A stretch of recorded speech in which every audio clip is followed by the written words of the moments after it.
I was in the queue recently at an Indian store, and I was buying some milk, obviously. And even my sister was making fun of me. She said, "You've become the Australian Doodhwali." And then someone else left a comment on one of my videos saying, "You're the milk queen." And I was like, "Oh my God, this is, it's become this thing where I didn't know that it would become this, whatever this is." And I am thoroughly enjoying it, obviously, because I get to eat the malai essentially.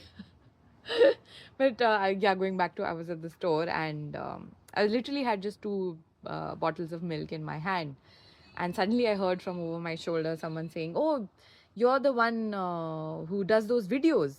So I looked around and I was like, "Hi." And they were like, "You're the one who's a photographer who's here on a 491 visa." And I was like, "Yeah, that's me." And I shook hands with them and I introduced myself, and I asked them, how is it going for them? When did they get here? And they came here as a student, and they've done their masters, and now they are looking for their PR. I think he said he was waiting for his PR.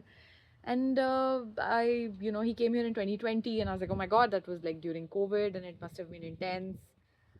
And then he said, I'm just waiting for my invitation. And I said, well, all the best, I hope you get it. And he said, oh, it's okay, if I get it, it's great. If I don't get it also, it's great. And I was like, why did you not enjoy your time in Australia? And he was like, no, my parents are back home, and my parents are my priority. And I was like, that is, so interesting, because a lot of us Indians, we feel that, oh, you're getting to immigrate to a Western country, and there are still a lot of us who, don't really attach so much importance to that, I guess. It's just, it's another experience in life, I suppose.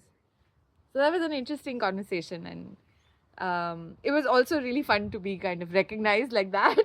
But I also see that people will see you from their own perception. So for this gentleman, I am the photographer who's here on a 491 visa, and for others, I'm someone who makes milk videos, and for others, I'm someone who doesn't know how to use a spoon. And then for others, I'm, someone who's totally unhinged and just makes random videos.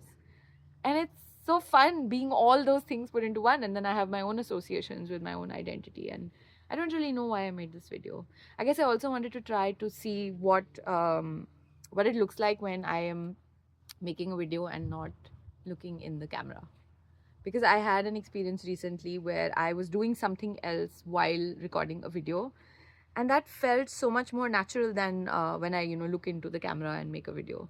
I guess I wanted to test that theory out, and it does feel like I feel more connected with my words when I record a video like this. So I guess I'm going to have to find out something that I can do while I record these videos, just to keep my hands busy. I have to think of what that could be. Can you suggest something? I'm not really sure. Obviously not something related to like cooking, so there's no gas, or, something like that. I'm not really sure. I don't knit, I don't crochet, but if there's anything else you guys can suggest, please do.